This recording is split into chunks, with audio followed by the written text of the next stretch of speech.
Nak. Praise the Lord. Malakas na palakpak kay Lord. I feel and I sense the spirit ng katamlayan, kapaguran. Ramdam na ramdam ko po yung spirito ng kalupaypayan sa spirito ng bawat isa. And right now, I rebuke it in the name of Jesus. I want you to be revived kasi palapit na ng palapit ang pagbabalik ng Diyos. Mga kapatid, kumakalat sa loob ng church yung espiritu na nasa mundo kung saan pagod at tinatamad ang tao ng patungkol sa Diyos. Huwag kang papayag, isa ka doon. Kung kailan pa palapit nang bumalik ang Diyos, saka ka pa tinatamad. Hindi ka taka-taka kasi double time ang ginagawa ng demonyo. And gusto ko po kayong i-encourage ngayong gabing ito. Kung hindi ka ngayon magpapakapuspos, kailan pa? Kailan ka pa magsiseryoso kay Lord? Dahil ba ang tao sa paligid mo ay okay lang? Patumpik-tumpik lang ang kanilang paglilingkod. Ikaw, ganoon na lang din ako. Dahil alam mo yung struggles ng kapatiran mo, isip mo, okay lang ako na hindi magpaka-revive, okay lang din akong medyo bagsak. Kung hindi ngayon, kailan pa? Kung hindi ka ngayon magpapakapuspos, kailan pa? Pag matanda ka na, hindi mo alam kung kailan ang pagbabalik ng Diyos o hindi natin hawak ang buhay natin. Ang sabi ng James, huwag kang magmalaki. Ino-oppose ng Diyos ang mayabang. Binabagsak at tinuturuan dahil ang inaakyat lang ng Diyos, ang tinataas lang ng Diyos, ay yung nagpapakumbaba. Alam nyo anong konteksto noon? Gusto ko po kayong bigyan. Ang sabi, huwag mong sasabihin, bukas pupunta kami doon. Gagawin namin to dahil walang may hawak ng buhay. Walang mapagmamalaki sa Diyos. Kaya ang tanong ko, kung hindi ka ngayon magpapaka-revive, hindi ka ngayon magpapakapuspos sa presensya ng Diyos, at ngayon ka pa maglalaro ng kasalanan, ano na?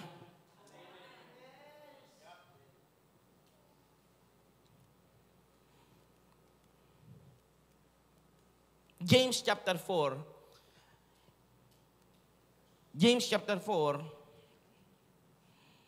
verse 4. Kasi kabisado natin yung umpisang talata po niyan eh. Yung you do not have because you do not ask.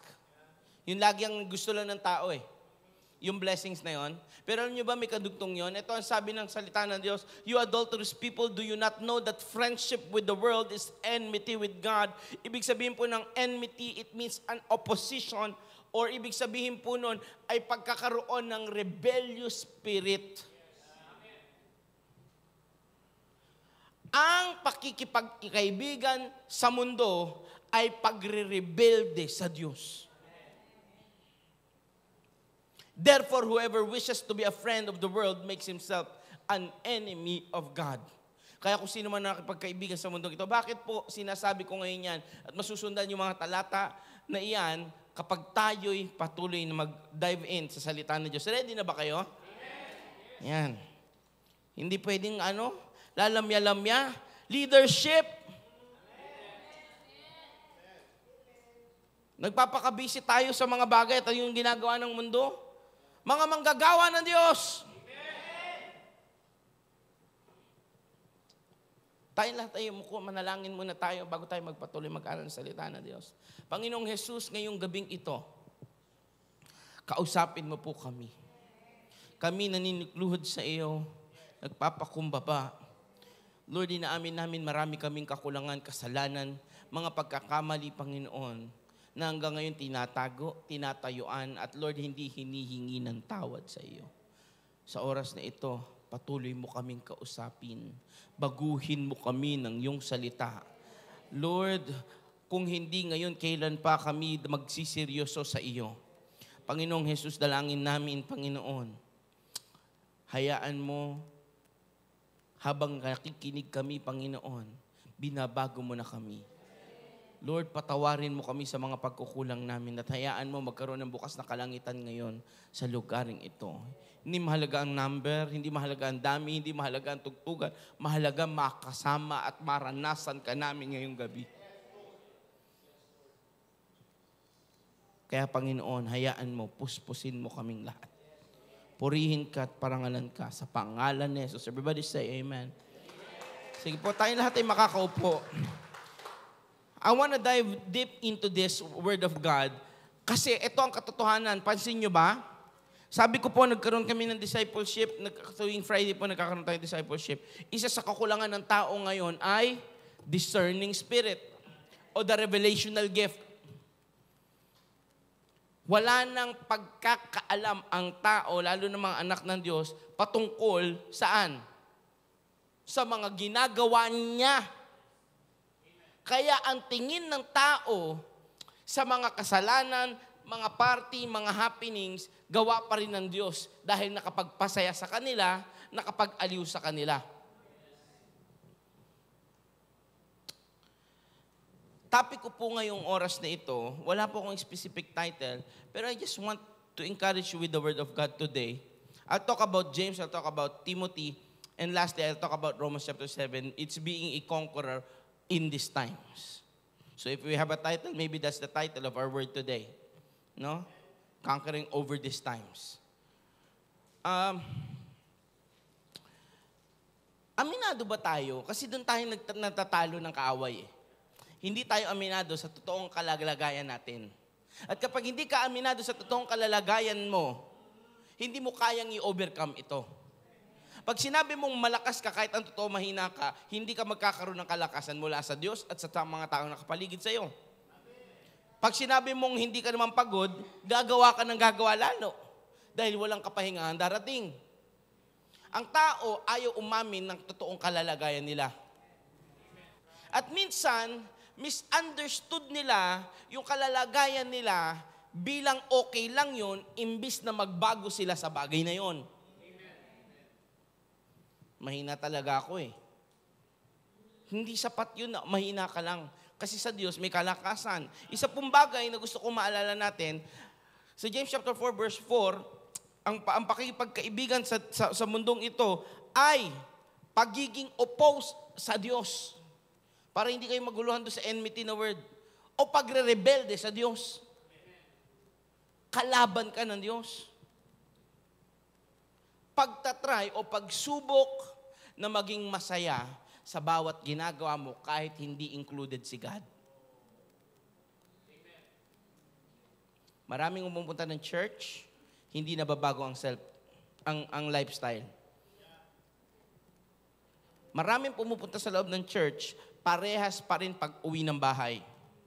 Hanggang ngayon, tinitiis mo yung asawa mo kasi hindi mo mapagalitan na wala siya sa church. Yung partner mo na hindi born again, hanggang ngayon ang prayer mo, maboborn again din siya. Hindi mo siya preachan. Maboborn again ka ba? Hindi. Maghihiwalay tayo. Hindi pwedeng mag-aantay ako sa'yo. Bakit takot ang Kristiyano sa katotohanan? Wala na akong kausap. Kaya imbis na tumayo sa truth at ang Diyos ang bumakap sa kanya, makikipag-compromise. Bakit? Paano napatunayan ng inyong pastor na ganyan ang tao ngayon? Akalain mo, mga nagpapatotoo, iba't ibang church, iba-ibang lugar, mag-isa simbahan natin, nagpapatotoo ka, hindi pa totoo ng pagbabago sa'yo, patotoo ng ibang tao? Wala na talaga.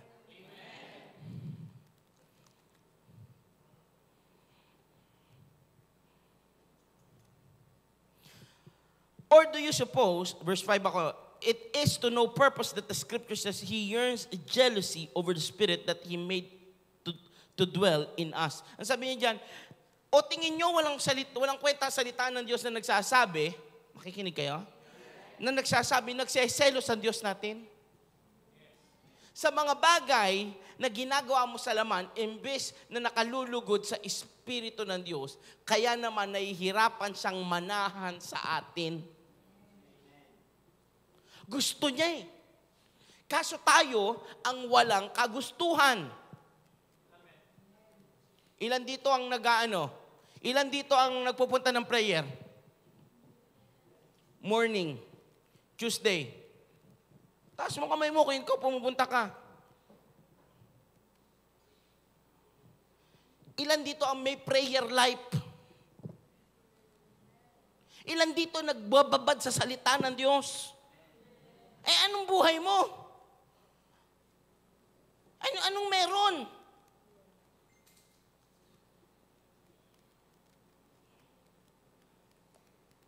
Anong meron? Hindi ko maunawaan bakit ang tao okay lang sa kanila, wala ang Diyos. Samantalang ang Diyos hindi okay. No, wala siya sa atin. He yearns. Ibig sabihin, nagnanasa siya. Ginugusto niya na manahan sa atin. Bakit siya gusto tapos tayo ayaw? Kung tutuusin, kapag wala ang Diyos, wala na tayo. Pero siya kahit wala tayo, Diyos pa rin. Eh bakit ganun? Tanong, may problema kay Lord o may problema sa atin? Sabihin mo, may problema sa akin eh. O, yung hindi nagsabi, galing sa nguso niya, galing sa ilong niya, ewan ko sa'yo.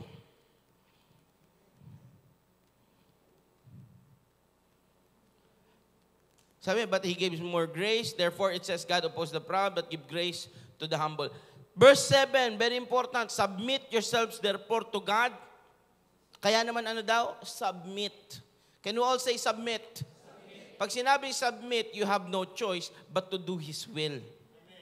Ibig sabihin ng submission, kahit ayaw mo, gagawin mo dahil wala kang mapagpili sa sarili.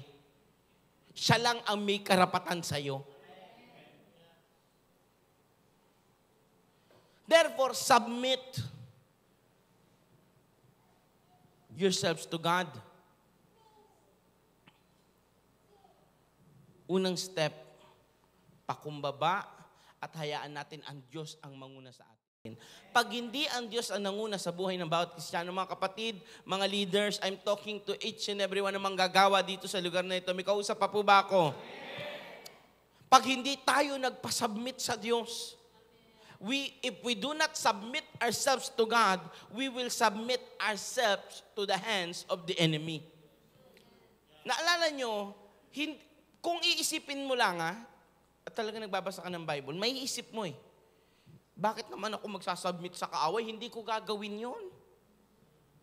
Di ba? Yun ang normal, di ba? Na dapat isipin. Pero ang katotohanan, lahat tayo ay tinatry isubmit ng kaaway sa Kanya. Bakit? Si Jesus nga, sinubok niya eh. Ang sabi niya, Jesus, kung sasamba ka sa akin, ano ibig sabihin ng pagsamba? Ibig sabihin nun, submission. Naintindihan natin? Ano sabi niya? Kung sasamba ka sa akin, ibibigay ko sa iyo ang buong yaman ng mundo. Nung time na yon, si Jesus, awkward ang utak. Alam mo, kaya demonyo ka, wala kang utak eh. Akin ng buong mundo, binibigay mo sa akin, yung akin. Ang hirap ng walang kausap. Naintindihan niyo ba yung ino-offer ni Satanas sa kanya? Pero kapag tao at hindi puspos, buti na lang si Jesus galing sa prayer and fasting. Kasi kung hindi, ino-offer ng mundo, ino-offer ng demonyo sa atin, yung kay Lord naman talaga, pero ang submission natin hindi kay Lord, sa mundo, sa demonyo. Ay, hindi niyo narinig. Naintindihan niyo ba yun? Sabi mo sa katabi mo, naintindihan mo ba? Operang ka ng sahod, operang ka ng magandang trabaho, operang ka ng kung ano-ano. Kanino galing lahat ng yon? Sino may-ari ng buong mundo? Satanas ba? Hindi naman eh. Pero ang gagawin ni Satanas, i-offer niya sa'yo. Yung sa Diyos talaga. Para kapag ang tinanggap mo, yung galing kay Satanas, ang submission mo hindi sa Diyos, sa demonyo. Sabi mo sa katabi mo, ang slow mo doon, ha?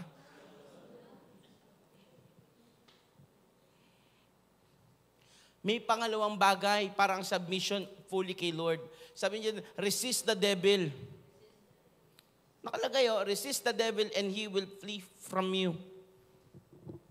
Draw near to God and He will draw near to you. Cleanse your hands, you sinners, and purify your hearts, you double-minded. Tatalon po ako. Ito ang sabi ng 2 Timothy chapter 4. Sa harap ng Diyos at ni Kristo Jesus na ahatol sa mga buhay at sa mga patay, alang-alang sa kanyang pagdating bilang hari. Babalik siya, hindi as a savior. He will come back as a king. And when he come back as a king, he will judge sino yung kanya sa kaharian niya at yung hindi. And the question is, are we okay living in a life that we know we will fail God when He judge us? Okay lang ba mabuhay tayo? Tinatanong ko po kayo, okay lang ba sa'yo na bubuhay ka na kapag bumalik siya at hinatulang kanya, alam mo yung binuhay mo, mababagsak sa hatol ng Diyos? Kasi kung hindi, meron kang dapat gawin. Dahil kung alam mong hindi ka sasapat, meron tayong dapat aksyon.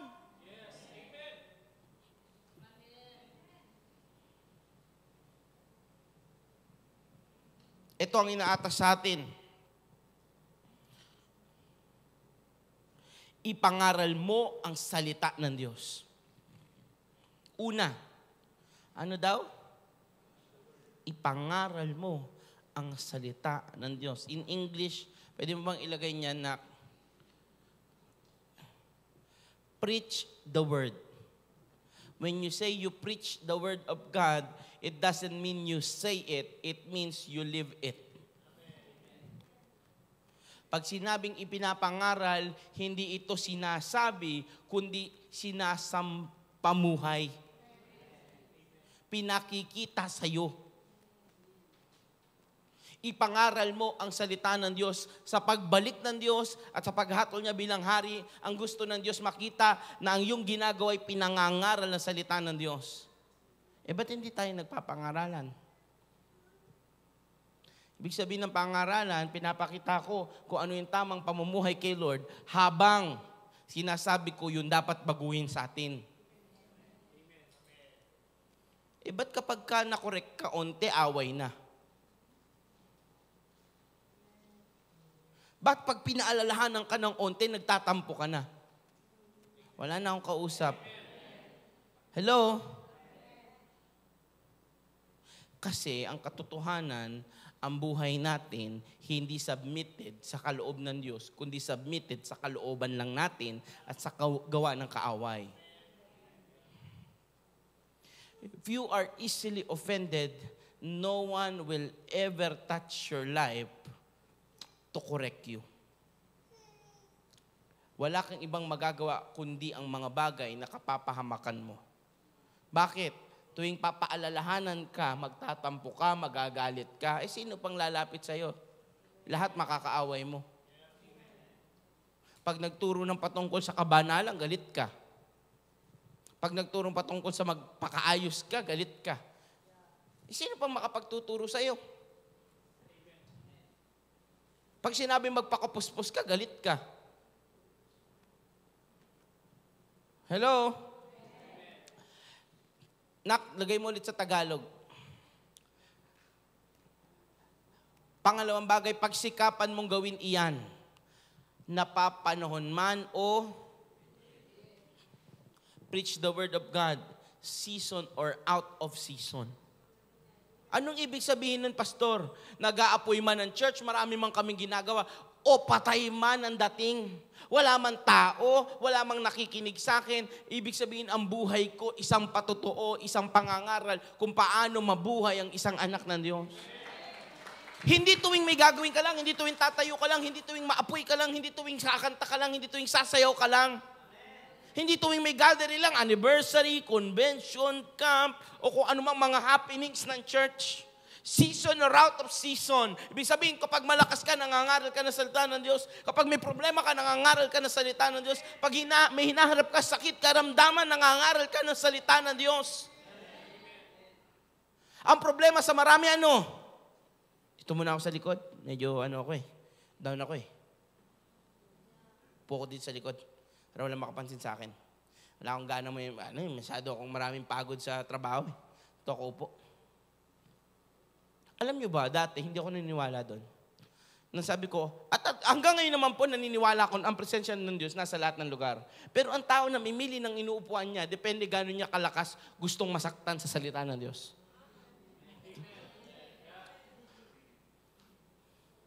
Kasi pag nasa unahan ka, una kang tatamaan. Pag nasa likod ka, medyo nakakailag-ilag ka eh. Medyo hindi ako yan. Hindi ako napapansin.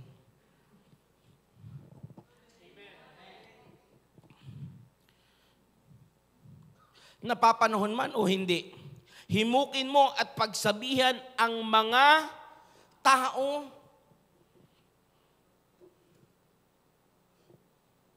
invite and correct.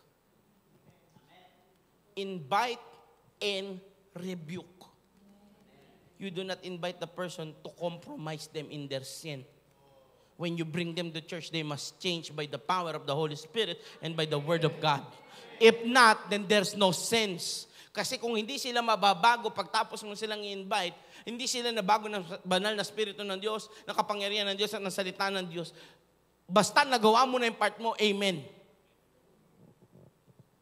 Pero kung dadali mo lang sila dito at hindi mo sila pagsasabihan ng kanilang mga mali, walang kwenta iyon. Meron pa po ba akong kausap? Mahirap ang walang kausap, no? Kaya gusto ko kung may kausap pa po ba ako, can you say amen? Kaya kung may kausap pa ako, pwede ba sabihin mo sa katabi mo, pwede ba? Pag mali ako, rebuke mo ko. Huwag kang maki-oo sa akin at sabihin, kawawa ka naman, hayaan mo pagpe-pray kita. Dumaan sa kasalanan, alam mo yung mga nangyayari sa kanya, sabi mo, hindi, okay lang yan, alam ni Lord yan. Rebuke mo. Ang tunay na pag-ibig, sabi ng Psalms, hindi nagko-compromise. Open rebuke is better than secret love.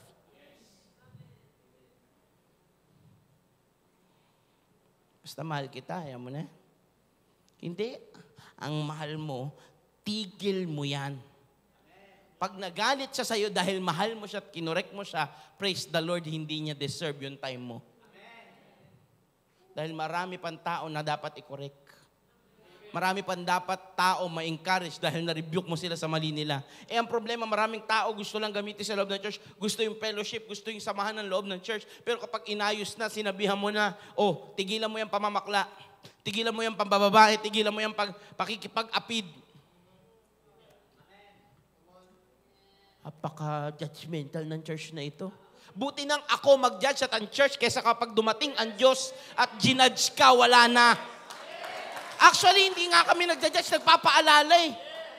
Nire-rebuke natin hindi naman yung persona, kundi yung kasalanan nasa sayo. Kaya habang may pagkakataon, inaayos ka ng Diyos, magpaayos ka. Amen. Darating ang oras, ang sabi ng 2 Timothy chapter 4, ito na po iyon, sapagkat darating ang panahon, hindi na sila makikinig sa wastong katuruan. Kahit i-correct mo, i-rebuke mo, ang tegas na. Kalay mo nagpapagamit ka sa church pero hindi ka naman talaga nagkakaroon ng sarili mong devotion kay Lord. Maraming Kristiyano, nakikinig po kayo? Kabisado yung kanta, nakilala si Lord dahil sa kinanta pero hindi alam nasan sa Biblia.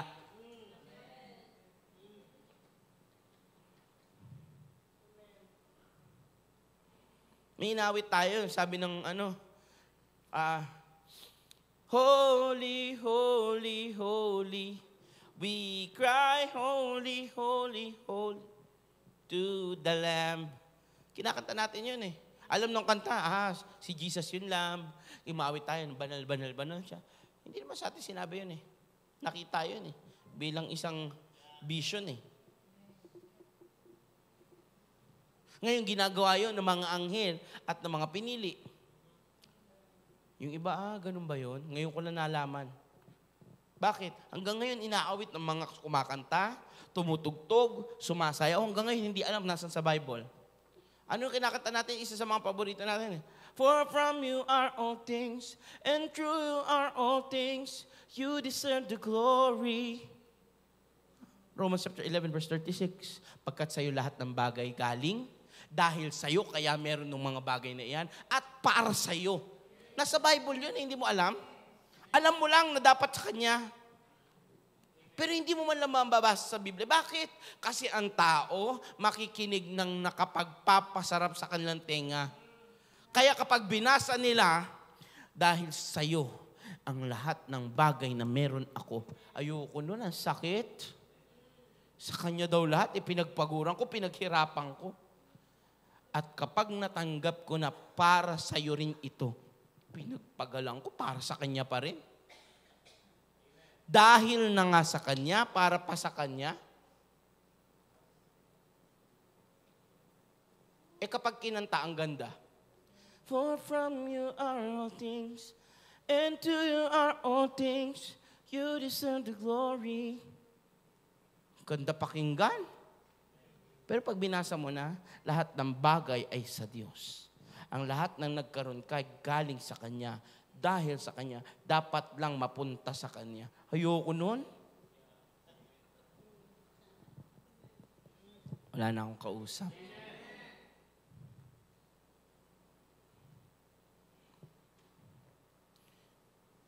Hindi natin kilala tunay ang Diyos.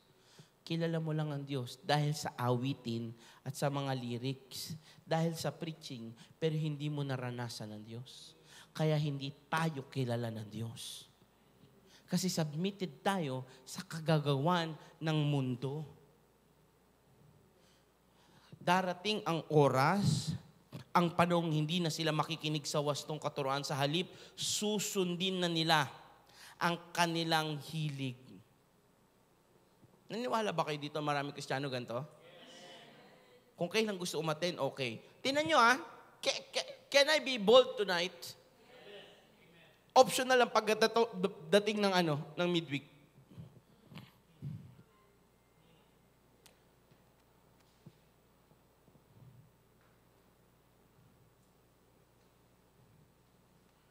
Can I be honest? Showing up is not the best thing you can do going to church.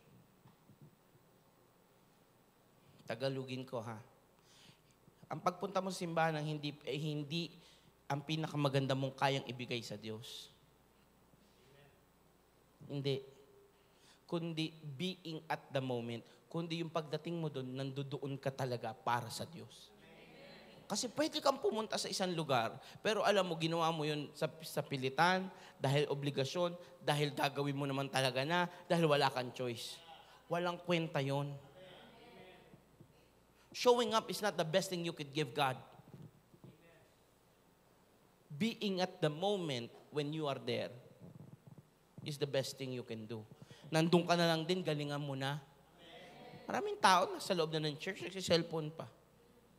Wala pa yung isip sa salita ng Diyos. Nasa saan kami pupunta mamaya, ano kayang chismis, anong bago. Totoo ba yun? Wala na talaga akong kausap.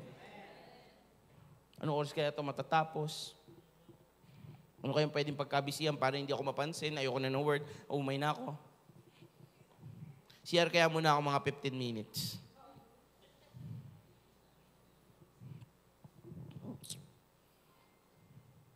Sa halip, susundin nila ang kanilang hilig. Maghahanap sila ng mga tagapagturo na walang ituturo. Buti na lang, hindi post, no? Buti na lang walang kama doon. Naintindihan nyo? Napakahalaga nung kuwit. Kasi kung hindi, maghahanap sila ng mga tagapagturo na walang ituturo. Tapos lagyan mo ng kuwit yan. Ganun marami. Basta may sinabi, nasa loob ako ng church, okay na yun. Kaya paglabas, wala natutunan. Pero ito sabi, maghahanap sila ng mga tagapagturo na walang ituturo, kundi ang ibig lamang nilang marinig. Kaya maraming Kristiyano hanap ng church. Kasi pag na-expose ang kasalanan nila, kung saan hindi sila kilala, kung saan walang magre-rebuke sa kanila, kung saan walang magtaayos at magtatama sa mga mali, kasalanan nila, doon sila makikinig. At kapag ganun ang hinanap mo, praise the Lord, nag-church ka, pero tiyak ako hindi ka mababago at hindi ka makakapunta ng langit.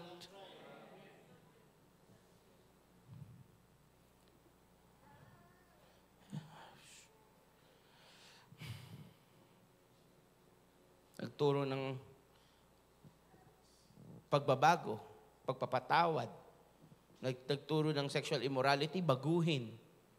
Lahat ng yun dahil ayaw mo, hahanap ka ng church. Pupunta ka talaga sa hyper grace teaching. Alam niyo po yung hyper grace teaching? Maraming church na yun ngayon. Tuturo lang sa inyo kung di ano. Alam niyo kung ano? Mahal ka ni Lord, mahal ka ni Lord, mahal ka ni Lord. Walang pakialam anong kasalanan mo, maging bakla ka man, maging tomboy ka man, magkaroon ka man ng ilang babae, magkaroon ka man ng ilang lalaki. Sige na, okay lang yan. Kalahin mo yun? Payag ka sa ganon? Ngayon, paalala ko po sa inyong lahat. Lahat tayo kinahabagan ng Diyos, pero hindi ibig sabihin ng kahabagan ng Diyos ang lisensya natin para magkasala. Ang mga taong umaabuso sa kahabagan ng Diyos ay hindi nabubuhay sa kahabagan ng Diyos, kundi nabubuhay pa rin sa kasalanan. Hindi pa nila tunay at lubusang natatanggap ang kahabagan ng Diyos. Dahil kung totoong makikita mong kinahabagan ka ng Diyos, hindi ka na magpapatuloy sa kasalanan.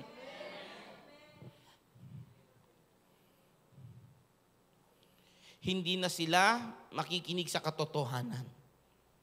Sakit, no? Verse 4, anak. Hindi na sila makikinig sa katotohanan. Ano gusto na lang nila? Yung gusto nila. Sa halip ay ibabaling ang kanilang pansin sa mga katang-isip. Kahit hindi na totoo, basta maganda sa pandinig. Yun na yun. Perfect na yan.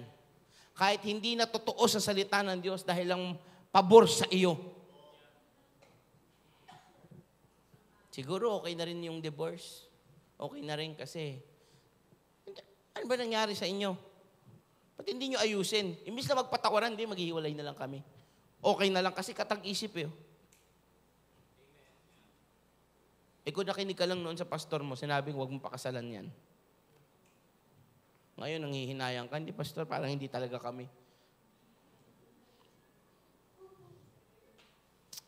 Wala akong kausap na.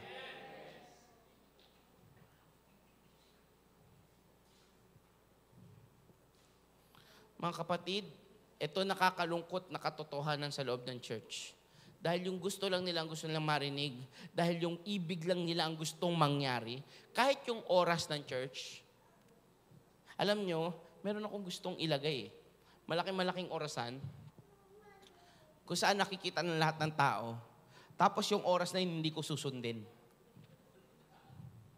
Sanay kayo na mabilis ang preaching? Sige, mag 2 hours tayo ngayong gabi. Sino okay? Pwede na umuwi yung hindi okay. Ano silbi? Pumunta ka na lang din naman ng church. Hindi mo pa enjoyin. May pasok pa kasi ako bukas. Paano kung hindi ka gisingin ni Lord? Papasok ka ba? O sige, pumasok ka bukas, tapos tanggalin ni Lord yung buong lakas mo. May sakit. Ano ang mangyayari? Bakit kapag patungkol sa Diyos, walang gana ang tao? Kasi submitted sa kaaway, submitted sa mundo, at sa sarili nila. Pero kung submitted tayo kay Lord, ibig sabihin ng buong buhay natin kung ano yung gusto ni Lord mangyari, walang problema. Bata pa po ako, alam ko yung iba dito naabutan, kapag dating ng service, 3 oras na nag-aawitan, ang lalakas pa ng tao. May mga nakaabot ba dito noon?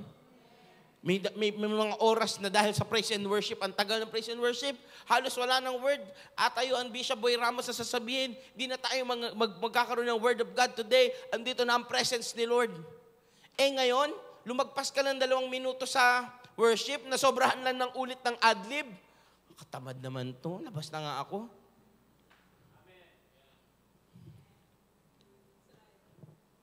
Saan nabubuhay? Submitted sa mundo, submitted sa kaaway, submitted sa sarili. Ayun ang sabi ng Timothy, oh. Sarili nila, yung ibig lamang nila. Hello? Ngunit ikaw, buti na lang may bawi ang Diyos. Sa mga totoo pang nagmamahal, sa mga totoo pang nangangaral, season or out of season, napapanahon man o hindi, sa mga katulad mo na hindi bumibitaw at nananatili sa kabanalang katapatan, kaayusan na gusto ng Diyos. Ngunit ikaw, maging mahinahon ka sa lahat ng oras. Magtiis ka sa panahon ng kahirapan. Gampanan mo ang tungkulin ng isang mangangaral ng magandang balita at tuparin mo ng lubos ang iyong paglilingkod. Kaya mo ginagawa sa kabila ng kahirapan, sakit, karamdaman, may problema sa pamilya, hindi kayo ayos ng iyong asawa, merong kahirapan sa pinansyal, kahit may problema, may nararamdamang hindi maganda, magpapatuloy ka sa paglilingkod. Ipapangaral mo pa rin na salita ng Diyos. Lalo na't malapit nang bumalik ang Diyos.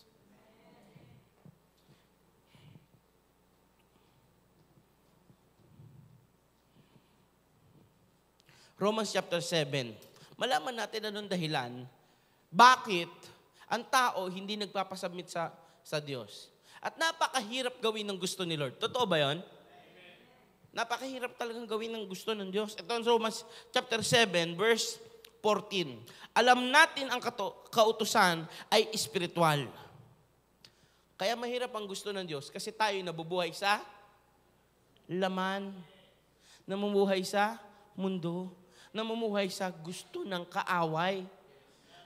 Alam natin na ang salita ng Diyos, ang utos niya ay, wala na akong kausap. Alam natin ang kautusan ay espiritual. At ang isang taong hindi espiritual, mahirap gumawa ng bagay na espiritual. Ibig sabihin, kailangan magpakapuspos ka para magawa mo yung gusto ng Diyos. Ngunit ako'y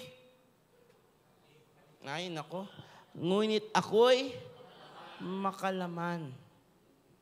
Sabi ni Pablo, alam ko, salita ng Diyos, espiritual. Pero aminado siya. Sabi ko sa inyo kanina, susi pag-amin lang. Dahil kapag naamin mo, may katotohanan darating. At ang katotohanan, pag dumating sa iyo, may kalayaan. Sabi niya, ngunit ako'y makalaman. At alipin ng kasalanan. Kung aaminin mo lang, kaya ka lagi walang gana, kaya ka tinatamad, pero sa ibang bagay, magana ka. Kaka-TikTok mo, kaka-YouTube mo, may gana ka, ganado ka, kaya mo magpuyat.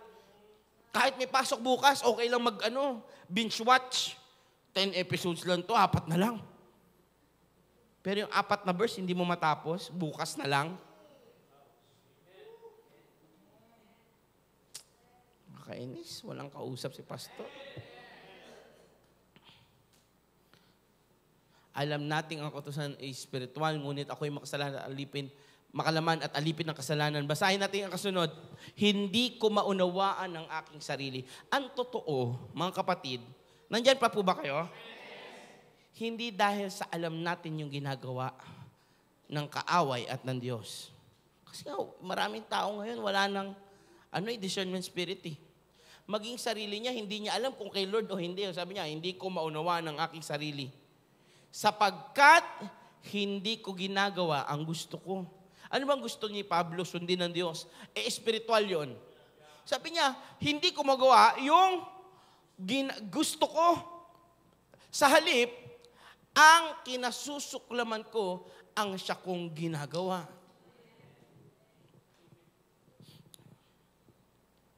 Sabi ng Korinto, ang bawat isang taong nakipag-isa kay Kristo ay isang bagong nilalang. Si Paul, nung sinulat niya ito, si Pablo, nung sinulat niya po ito, nakipag-isa na siya kay Kristo na ito. Bakit sinasabi niya na patuloy pa rin? Di ba dapat bago na siyang nilalang? Dapat meron na siyang kaisipan ni Kristo? Bakit ito? Makinig tayo at maintindihan natin ngayong gabi upang palayain tayo ng Diyos. Ready na kayo? Sapagkat hindi ko ginagawa ang gusto ko, sa halip ang kinasusuklaman ko ang siya kong ginagawa. Kasunod na talata, anak. Ngayon, kung ginagawa ko ang hindi ko gusto, nangangahulugang sumasang-ayon ako na mabuti nga ang kautusan. Kasunod na talata, kung gayon, hindi na ako ang may kagagawan niyon. Hindi mo na pala gusto yon. Tapos nagagawa mo pa. Ano daw? Kung gayon, kung alam ko ang Word of God magbabago sa akin pero hindi ko magawa, at yung bagay na ayaw ko, yung kinasusuklaman ko, yung kasalanan, siya kong nagagawa, hindi na ako yun. Kahit binago na ako, nakipag-isa na ako kay Kristo at bagong nilalang na ako, ano iyon? Kundi ang kasalanang naninirahan sa akin. Hindi porke nabago ka ni Lord, yung bahay mo sa loob bago na rin. Ibig sabihin, kapag nakipag-isa ka kay Kristo, kailangan isurrender mo rin yung kasalanan na nandiyan. Yung mga bagay na nagpapatuloy sa pagsasubmit sa mundo, sa kasalanan, sa kaaway. May kausap pa po ba ako? Baka Christian ka na, tinatawag, nakipag-isa ka na kay Kristo, nag-i-scatter ka pa.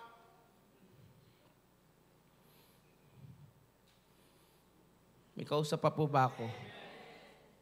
Kapag ba nagkaroon noon, lagi ko po itong hamon sa kabuyaw eh. Kasi po si Pastor Boss, pinagbawalan lang ako ni Brother Dave eh. Dave Desar. Sabi niya, Pastor, hindi na pwede yan ngayon. Alam po ng lahat ang password ko at ang username ko sa lahat ng account ko. Kasi, nung sinabi ko, Lord, sa'yo na ako maglilingkod, wala na akong dapat itago. Anytime kayang buksan ni Julie, ng mga media ko sa kabuyaw yung account ko, kahit yung mga pastoral ko, kaya nilang buksan eh. Si Dave nga po, kaya niya to eh. Kasi alam niya lahat ng password ko, isa lang po password ko sa buong buhay ko eh. Bakit? Sabi ko, wala naman ako itatago eh. Mula sa email ko, sa Facebook ko, wala. O ito.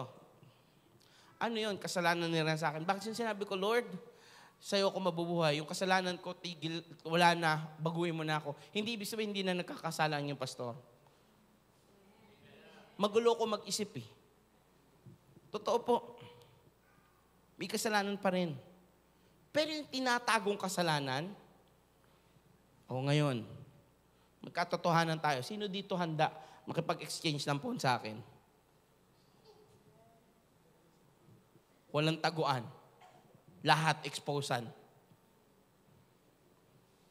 Ayan, kunin niyo yung phone ko, mamaya bibigay ko password. Ganun lang po yan, por. Paka-password ko sa buong buhay ko, Banny Ramos 04 lang din. Malaking B. Banny Ramos 04 at gmail.com. Yun na, gagalit na naman po si Dave. Buong buhay ko, lahat ng email ko, yun lang din po. Kaya niyong buksan. Ayan, mamaya, check niyo lahat. Wala ko itatago eh.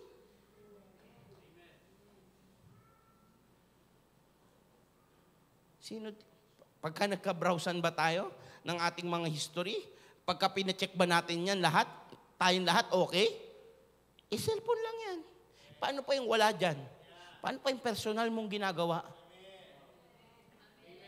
Ang sabi niya, hindi, nakipag-isa na kay Kristo eh.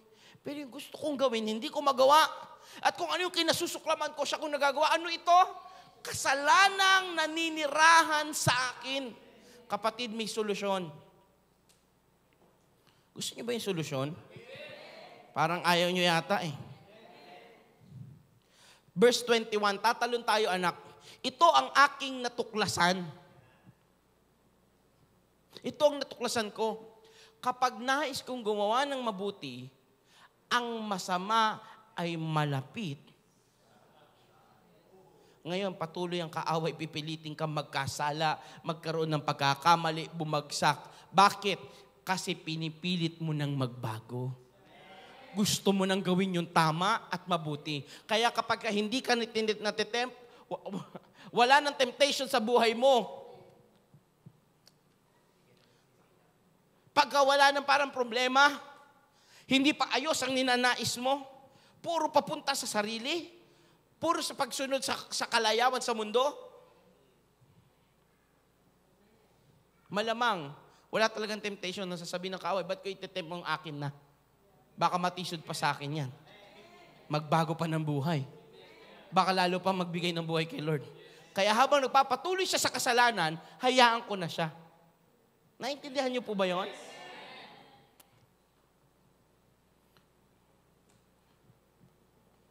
Verse 22, anak. Sa ikubuturan ng aking puso, ako'y nalulugod sa kautusan ng Diyos. At yun ang katotohanan sa atin lahat. Sa loob-loob mo naman talaga, gusto mo talagang sundin si Lord. Pero may naninirahang kasalanan.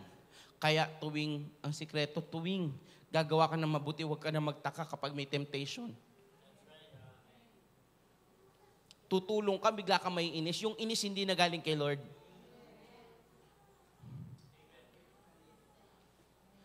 Amen?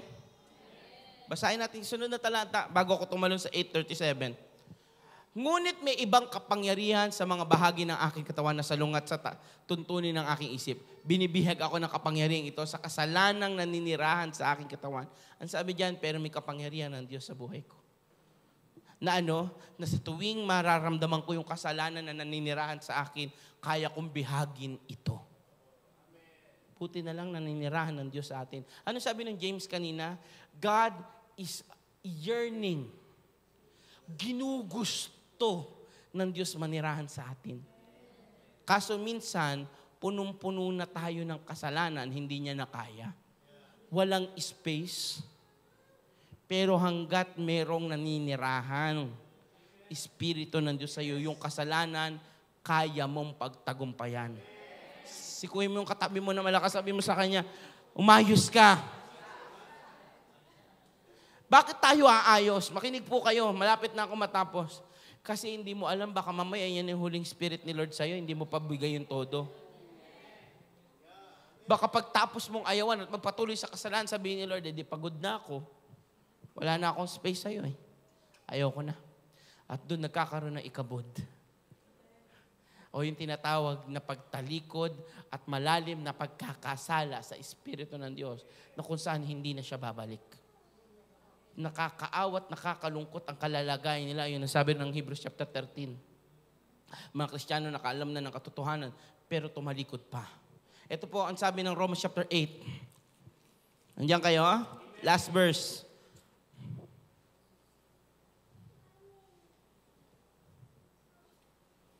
Verse 18. Hanggang 24.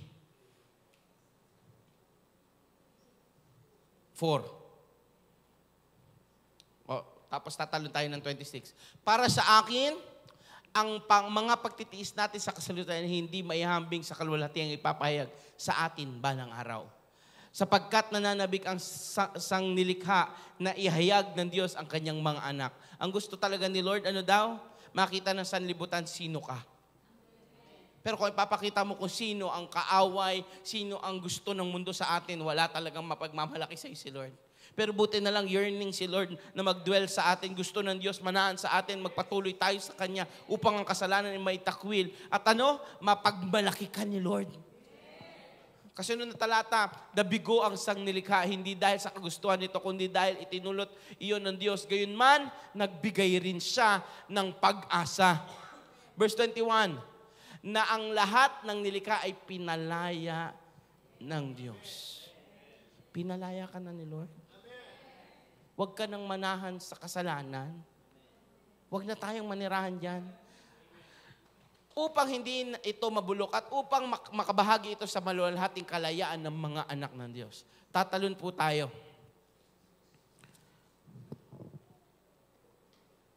Gayon din naman, tinutulungan tayo ng Espiritu sa ating kahinaan. Sapagkat hindi tayo marunong manalangin ng nararapat, kaya't ang Espiritu ang namamagitan para sa atin at dumaraing sa paraang hindi natin kayang sambitin. Tatalon tayo sa 30. Verse 28 pala. Alam natin sa lahat ng bagay ay gumagawa ang Diyos para sa mabuti kasama ang mga nagmamahal sa Kanya. Silang mga tinawag ayon sa Kanyang layunin. Sapagkat mula pa ay alam na ng Diyos kung sino ang magiging Kanya at ang mga ito'y pinili niya upang maging katulad ng Kanyang anak. Sa gayon, siya ang naging panganay sa lahat na maraming magkakapatid. Ang mga pinili niya noon, pang-una, ay kanyang tinawag at ang mga tinawag ay kanya ring pinawalang sala at ang mga pinawalang sala ay kanyang binahagyan ng kanyang kaluwalhatian. Mabuti talaga si Lord. Talon tayo sa 8:38. Ready na kayo? Sapagkat natitiyak kong walang makapaghihiwalay sa atin sa kanyang pag-ibig. Dumadating ang kahinaan ng kasalanan pero hindi ka nabubuhay dyan. Pinagtagumpayan ni Lord dyan, dapat pagtagumpayan mo rin. Palayain ka ng Diyos dahil inaamin mo. Naglolong sa'yo si Lord kaya maglong ka sa Kanya. Magpakapuspos ka kasi yun lang ang paraan para lahat ng kasalanang nagtatempt sa atin, mapagtagumpayan natin. Ang mundo, pagulo po ng pagulo, huwag kang umasang gaganda pa yan. Kahit anong pangarap ng mundong ito, hindi na gaganda ang mundong ito. Sino man ang tumayo, sino man ang umupo diyan sa government, walang pag-asang gumanda ang mundo. Pabulok ng pabulok po ang mundo na ito. Pasira ng pasira. Pasama ng pasama ang tao. Sapagkat natitiyak kong walang makipagwalay sa atin sa kanyang pag-ibig. Kahit ang kamatayan o ang buhay, ang mga anghel o ang mga pamunuan at ang mga kapangyarihan sa kasalukuyan o ang hinaharap. 39, ang kataasan o ang kalaliman o ang alinmang nilalang ay hindi makapaghihiwalay sa atin sa pag-ibig ng Diyos na ipinagkaloob sa atin sa pamamagitan ni Kristo Jesus na ating Panginoon. Wala nang makapagse-separate sa'yo kay Lord. Ulitin ko, walang makapagse-separate sa'yo kay Lord. Pero pwede kang umalis kay Lord. When you say separate, kinuha, tapos hiniwalay, tinanggal. Wala na ngayon siya dyan. Pero sabi ng Biblia, pukanak, kapitan mo ng gusto, huwag mong bibitawan. Si Lord, kasama niya na. Huwag mong bibitawan niya, yung puan na yan. Dahil nilagay ka ni Lord sa pag-ibig niya, kahit anong gawin sa'yo, hindi ka na maaalis dyan. Kahit magtulong-tulong kami. Kakapitan mo yan sa lahat ng pamara mo, iipitin mo. Masusugatan ka, pero hindi ka maaalis dyan. Kasi sabi ng Biblia, kahit anghel pa nga eh. Kahit ang nakarang, kahit ang kasalukuyan, kahit ang hinaharap, hindi ka kayang alisin dyan. Pero may isang susi. Naintindihan niyo po? Hindi na kailangang gawin ng kaaway na pilitin ka. Pag ikaw mismo ang tumayo at umalis. Maraming Kristiyano na kay Lord. Pero madalas, ginagawa, pupunta kay Lord, tapos pag inaya ng mundo, tara, wala na ulit kay Lord.